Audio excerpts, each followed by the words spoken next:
Hello, I'm Natalie Zett, and welcome to Flower in the River. This podcast, inspired by my book of the same name, explores the 1915 Eastland disaster in Chicago and its enduring impact, particularly on my family's history. We'll explore the intertwining narratives of others impacted by this tragedy as well, and we'll dive into writing and genealogy and uncover the surprising supernatural elements that surface in family history research. Come along with me on this journey of discovery. Hey, this is Natalie, and welcome to episode 120 of Flower in the River. I hope you're doing well. This episode is part of my ongoing retrospective, where I'm shining a light on lives that were overlooked and ignored in the retelling of the Eastland disaster. I have featured most of these people, in previous podcasts, but since once is not quite enough, especially when a story's been lost over 100 years, I wanted to share their stories again with you. And since the 110th anniversary of the Eastland disaster is coming up, I suspect there will be commemorations. However, once a year is not enough. What else is going on the other 364 days of the year? Is there in-depth research? Are there source citations being added to existing research, and that includes mine?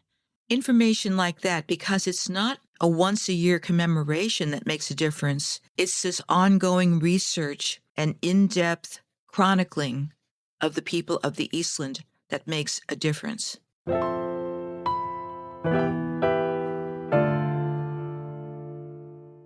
Many members of my mother's family ultimately immigrated to Chicago, and of course my great-aunt was one of the Eastland disaster victims. And as one who did not grow up in Chicago, to me it made good sense to become a member of the Chicago Genealogical Society so I could learn more. There's so much that I don't know. When it came time to begin doing the research for the people of the Eastland, this also seemed like an obvious resource to utilize, and it has not disappointed, by the way. One of their publications led me to yet another mostly untold story of an Eastland disaster witness and hero. I found this story in their magazine, which is called The Chicago Genealogist. It was published in 2016, so that's almost 10 years ago. The author is Ann Smith, who discovered that her grandfather was part of the Eastland disaster rescue efforts. And so I did a pretty extensive search online to see if this man's name appeared anywhere in any of the Eastland disaster history that is currently online. As far as I could tell, it has not. Fortunately, I was able to contact the author, and she was extremely gracious, and she gave me permission to share the story, and she also sent me a photo of her grandfather, both sets of her grandparents, and I got to see them, and they just look like such cool people. And so I'm going to share her story, or the story of her grandfather, again. I think you'll really enjoy this. In episode 48 of this podcast, which was dropped on February 3rd, 2024, and was called Coroner's Conundrum, Pete Hoffman and the Eastland Disaster, I featured Peter M. Hoffman, whose history has been documented extensively. He was the colorful and memorable Cook County coroner, and I have to say one of my favorite people that I've never met. Coroner Hoffman was the main feature of this episode. However, his life intersected with the story of Floyd C. Smith, who was the grandfather of the writer Ann Smith, who shared her grandfather's story in the Chicago Genealogist magazine in 2016. The title of the article is The Eastland Disaster, A Personal Connection Discovered. And after I finished reading it that first time, I wondered, How did this story get ignored? This story belonged in the greater narrative of the history of the people of the Eastland disaster.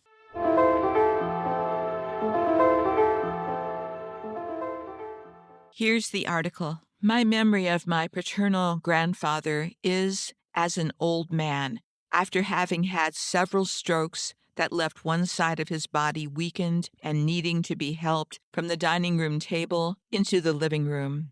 My 5-year-old eyes remember that he would doze in his chair on the periphery of the family conversation. He would listen to the baseball game on the radio, but his lower eyelids drooped, giving him a saddened and bloodshot expression. This was 5 years prior to his death at the age of 79. Floyd Cameron Smith was born in 1868 and married my grandmother in 1898 when he was 30.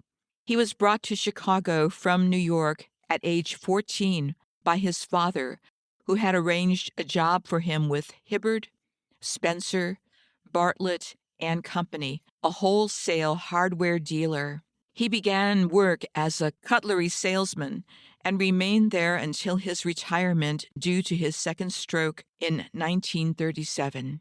As an adult, I was interested in my family's stories and became known as the keeper of our collective history. In going through the Smith family letters and memorabilia, I found what appeared to be a sheriff's badge. I took it to my uncle Floyd, Grandpa Smith's son, and learned of the heroic deeds for which Grandpa received the badge and letter of commendation from the Chicago coroner. Here is the story my uncle told. My paternal grandfather, then a 47-year-old family man, was at work on July 24, 1915. Across the bridge of the Chicago River was the excursion steamer Eastland, boarding passengers from Western Electric for a Saturday outing for employees and their families. At 7:28 a.m., still moored to her dock between LaSalle and Clark Streets on the South Bank, the vessel slowly rolled over. Minutes before, at 7:24 a.m., Captain Harry Pedersen had ordered the stern lines off and signaled the tugboat of their imminent departure. They were headed for the Western Electric Annual Company picnic in Michigan City, Indiana. As the stern began to swing away from the dock, the ship began to list toward the port side and never stopped. The Eastland gradually and continually rolled over to the left side at the dock as thousands of horrified witnesses watched. By 7:28 a.m., in 20 feet of water, the engine room was soon swamped, and those who had gone below the deck level were trapped. The ship lay on its side as the scramble to save lives began. Of the 2,572 persons on board, 844 perished on that beautiful Saturday morning. The Clark Street dock was across the Chicago River, approximately 1 block from Hibbard, Spencer, and Bartlett. Many citizens who were in the vicinity rushed to the scene to be of assistance. Authorities had no suitable equipment or rescue plan for such an accident. The photographs of the tragic event clearly show the desperate efforts underway. The commendation to my grandfather and the silver medal star received from the coroner's office show an image of the Eastland on her side, and the inscription, quote, "For valued services rendered to the coroner, Eastland disaster, 1915. Ironically, J. Bates, my grandfather on the maternal side of the family, was called to the temporary morgue scene following the disaster. His mother had recently remarried to Ernest Gauthier, who worked for Western Electric. They had been scheduled to be on the day cruise. Jay was asked to come to the morgue to identify them, only to learn much later that they had decided to skip the trip and had never been on board. I had attempted to learn more about the accident, but only pursued it intermittently. After I retired, I was a volunteer in the history department at the University of Florida. I told the story one day in the coffee room. One of the professors was a student of maritime history and knew about it. He gave me the long and short versions as he had studied it. The sinking of the Titanic in 1912 had set off a series of changes in vessel safety.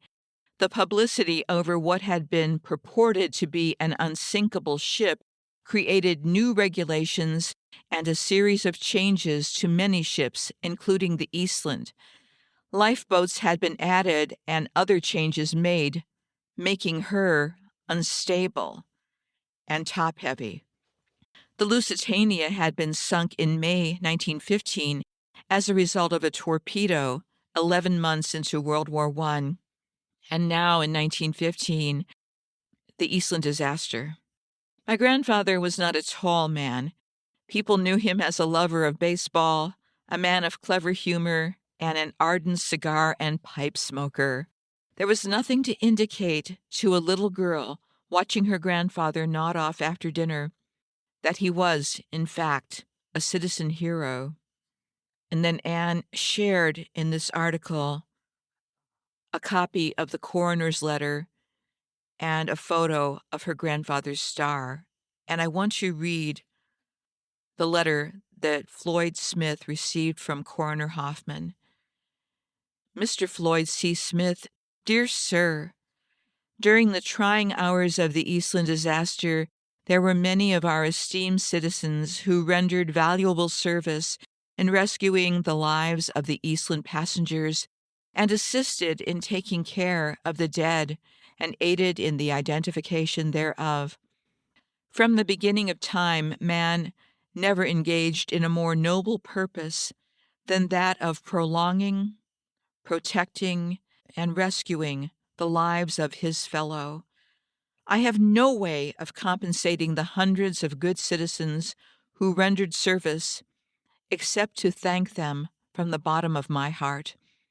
I, however, take the liberty of presenting you with a little star bearing a cut of the passenger ship Eastland and an inscription reading, Valued Service Rendered. I trust that you will accept this little token not for its intrinsic value or worth, but in memory of this terrible of all disasters, which should teach us the lesson of safety first and of extending to our fellow man kindness, courtesy, and consideration. Very respectfully yours, Peter M. Hoffman, Coroner. That's the end of that letter, and what a class act Peter Hoffman was. I have nothing but respect for him. He didn't have to do this. He was already up to his neck in the coroner's inquest, all the problems that were going on, but he stepped in to help, and he also took the time to say thank you. So again, thank you, Anne Smith, for sharing the story of your grandfather with members of the Chicago Genealogical Society. And now thank you again for your permission to share it with this greater audience.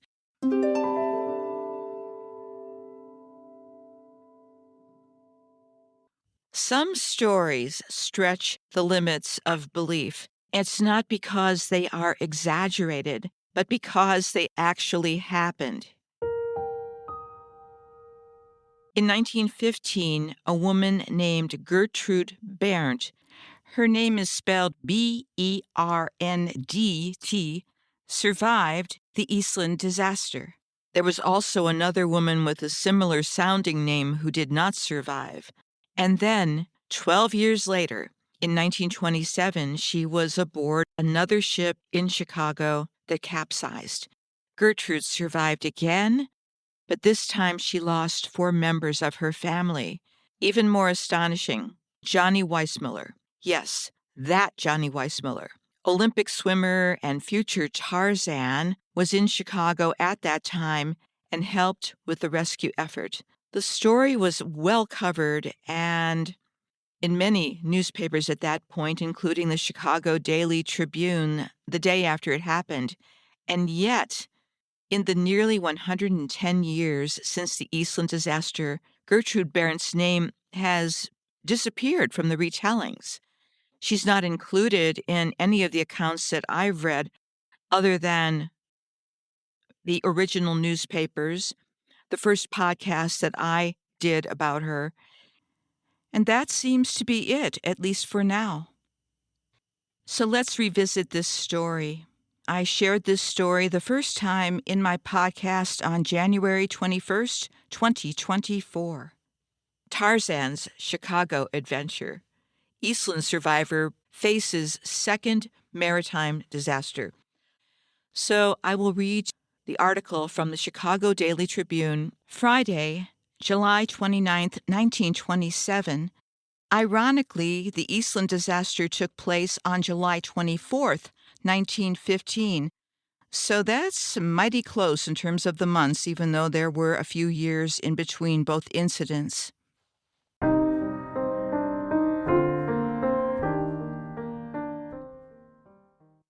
Headline: Mother again escapes death, but loses 4. Eastland survivor talks of new disaster by James O'Donnell Bennett.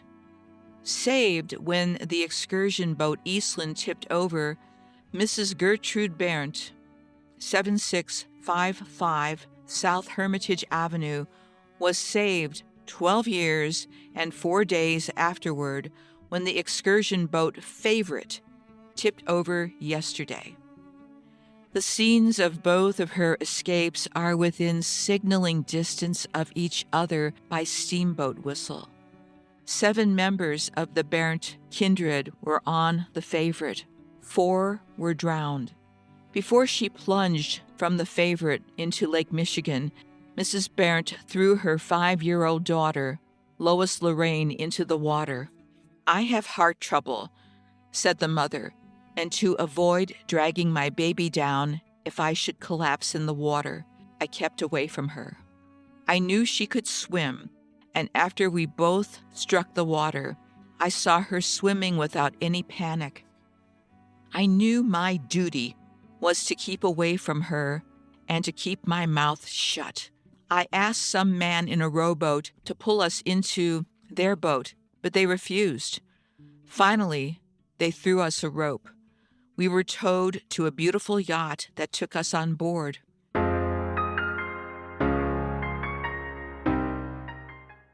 Says she feared boat. When we started to go on board the Favorite, I said to my husband, "I don't like the looks of this boat. It has a tendency to lean to one side." He said, "Oh, don't spoil the party." They all laughed at me.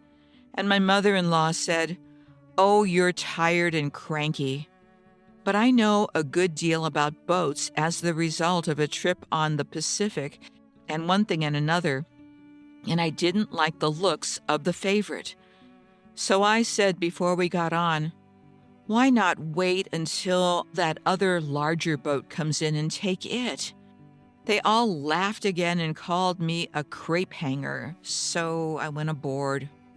When the storm struck the boat, she was tipping so badly that I called out to some of the people to go to the other side. "Go to the other side," I hollered. "Go to the other side." But that was the side the rain was driving in on, and they wouldn't. "Go on, get wet," I shouted. "You won't shrink." But some man said, "Mind your own business." And the words were hardly out of his mouth before the boat keeled over. The crew was very dumb and very slow about helping. The screaming was terrible. It entered my mind, and I think I said the words, "If it's my time to go, it's my time to go, and my baby's time to go." After that, I kept my mouth shut. When the Favorite tipped over, it was not a slow tip, but a rush. Even if the life preservers had been convenient, it would have been hard to get into one in time. But they were not convenient, and I said to my folks soon after the Favorite started, "If this boat goes over, we'll never get a life preserver. They're so inconvenient." The children's life preservers were below the deck, and the ones above would not come loose as they should have. Even one of the men himself said he couldn't untie them. They had a little girl on the boat to blow the whistle. I think she was about 12 years old. She untied the ropes when they pulled the gangplank out. I saw only 4 men who looked like crew.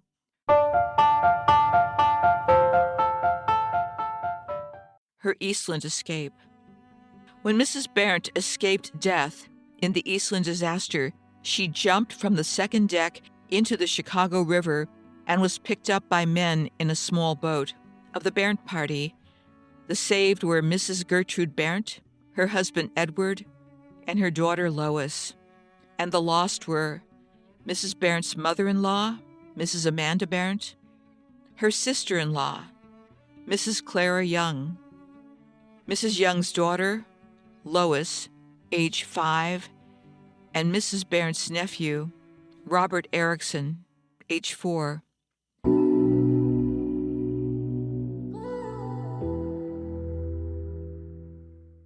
Edward J. Berndt, clinging with one arm to the overturned favorite, sustained his mother with the other, but she died of shock when the rescue boat carried her and her son ashore.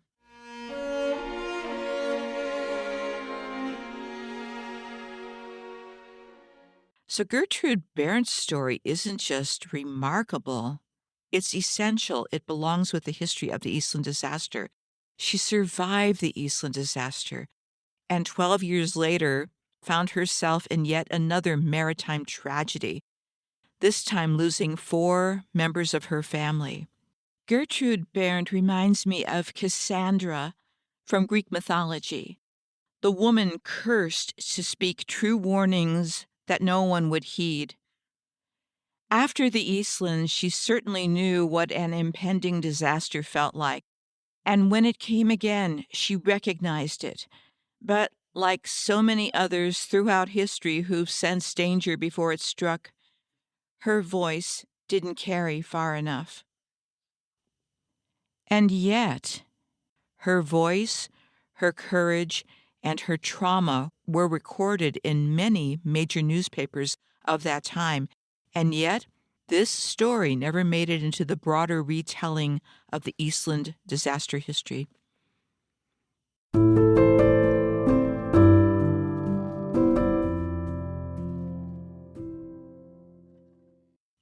By now, you're seeing a pattern, too, of how much has been overlooked, and we've barely scratched the surface.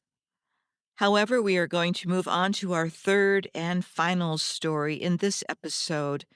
But the final story is not the final story, by the way. We have a lot more people to revisit who somehow got lost in the popular retelling of the Eastland disaster history, but we're trying to make that right by doing this podcast. So many of these people are just fascinating, and I think you will enjoy getting to know them and getting to know a little bit more about 1915, give or take a few years. Moving on to our final story. I first featured Bob Satterfield in the February 11th, 2024 episode called From the Mayflower to the Sketchpad, unveiling more Eastland connections. Satterfield was a nationally syndicated political cartoonist, sharp-witted, fearless, and widely read in his time. And he happened to be in the wrong place, or maybe the right place, on the morning of July 24th, 1915. He was crossing the Clark Street Bridge when the Eastland rolled. He didn't work for Western Electric. He wasn't boarding the ship, but he was there. He saw the Eastland capsize with his own eyes, just 100 yards away, and immediately began documenting what he had witnessed, first with a powerful cartoon, and then with a raw, unfiltered first-person article that was published just 2 days later on July 26, 1915. So I will share his cartoon again, but I want to read his account from the Cairo Bulletin, Monday, July 26, 1915. Editor's note: Cartoonist Robert W. Satterfield was crossing the river on an elevated train when the Eastland disaster occurred. He saw the whole disaster and watched the frantic struggles in the water from a distance of only 100 yards. He made the above picture of the catastrophe while the terrors and horrors of it were still fresh in his mind. His story follows.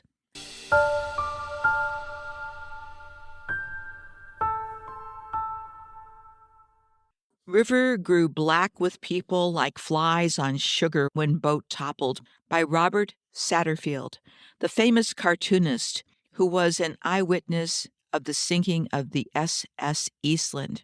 Chicago, July 24th. I was just crossing the Clark Street Bridge when I noticed the steamship Eastland, crowded with people, and with flags and pennants flying. Tugs were just beginning to haul her away from the pier. I noticed the crowds that blackened the decks, then looked away, for it was 7:40, and I was hurrying to the office. As I did so, I heard a woman shriek, just one long, piercing scream that rose high above the din and the bustle of the early morning traffic.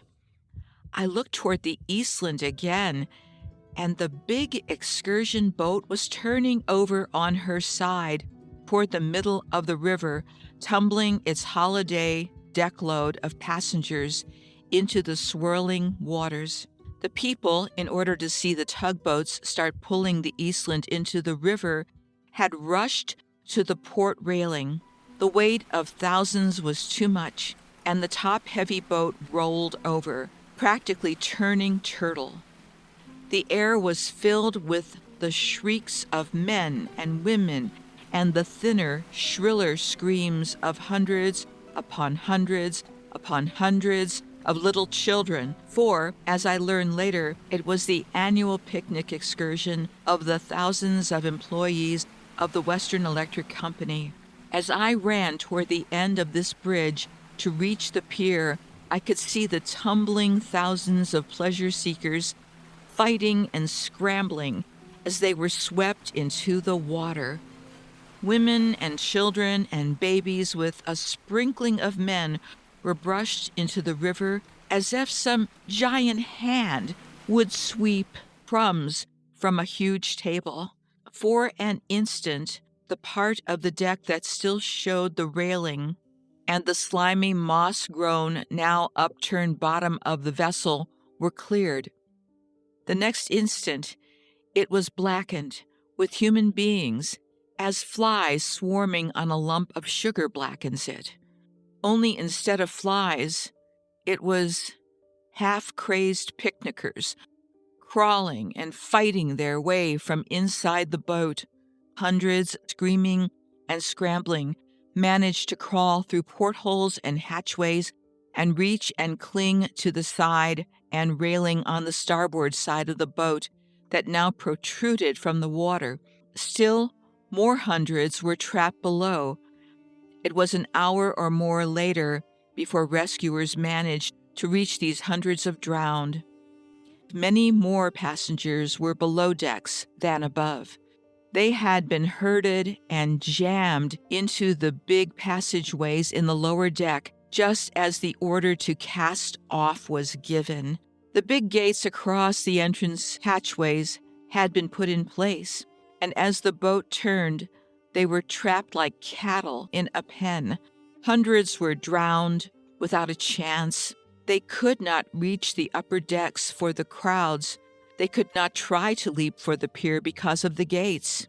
Women near the gates tried to toss babies and children to the outstretched hands on the pier. Some were caught, and others dropped into the water between the boat and slimy piling and sucked under and drowned. Police from the nearby streets rushed to take charge. With their clubs, they cleared the pier of the terrified hundreds, the overflow of picnickers who had been waiting to get on the boat, but could not. I turned back and managed to climb down on a bulkhead under the bridge. There I could see the water filled with bobbing heads. Life preservers were rained into the river by the wagon load. Everybody that could grab something that would float threw it to the struggling mass of victims. I saw women with babies in their arms being swept away under the Fifth Avenue Bridge, a short distance away. One woman reached for a grappling hook thrust to her from a rowboat. She missed it. With a last effort, she jerked up in the water and tried to toss her little girl to them. The effort plunged the mother down under the surface again, and she did not reappear. But the child fell a yard nearer the boat. Its white frilled holiday dress with its ribbons spread out kept her afloat. Then the grappling hook caught it, and she was dragged into the boat.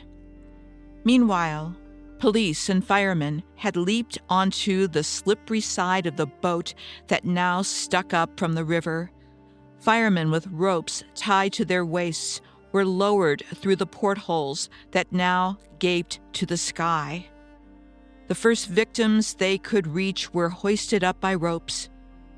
Girl after girl was hauled up, their soaked holiday attire standing out in pitiful contrast against the scene of death.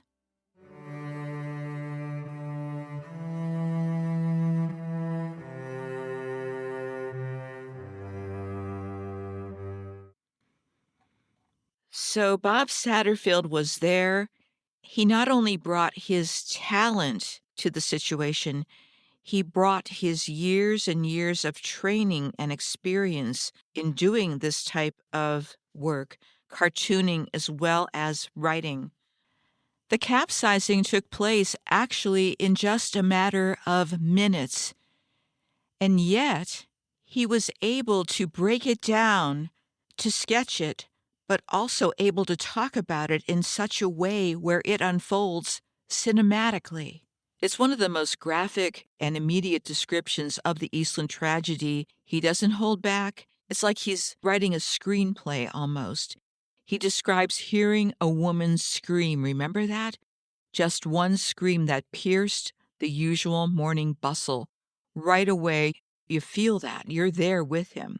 He brings you back to 1915 with him, and you get to see what he saw. Satterfield's writing is blunt, visual.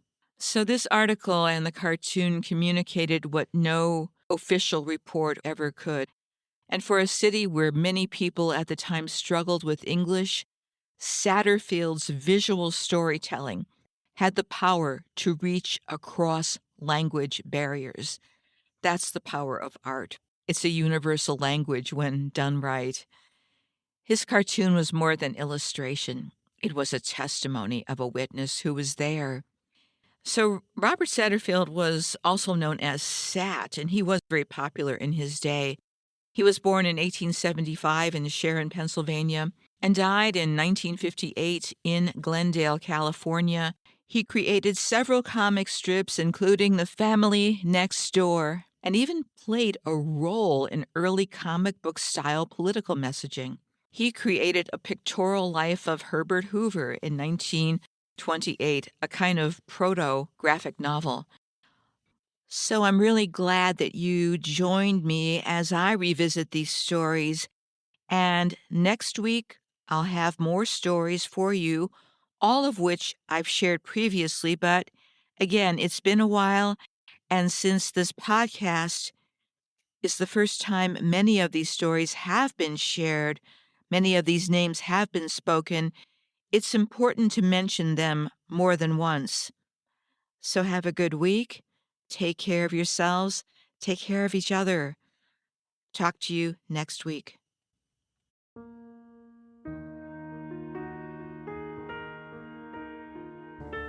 Hey, that's it for this episode, and thanks for coming along for the ride. Please subscribe or follow so you can keep up with all the episodes. And for more information, please go to my website. That's www.flowerintheriver.com. I hope you'll consider buying my book, available as audiobook, ebook, paperback and hardcover, because I still owe people money, and that's my running joke. But the one thing I'm serious about is that this podcast and my book are dedicated to the memory of all who experienced the Eastland disaster of 1915. Goodbye for now.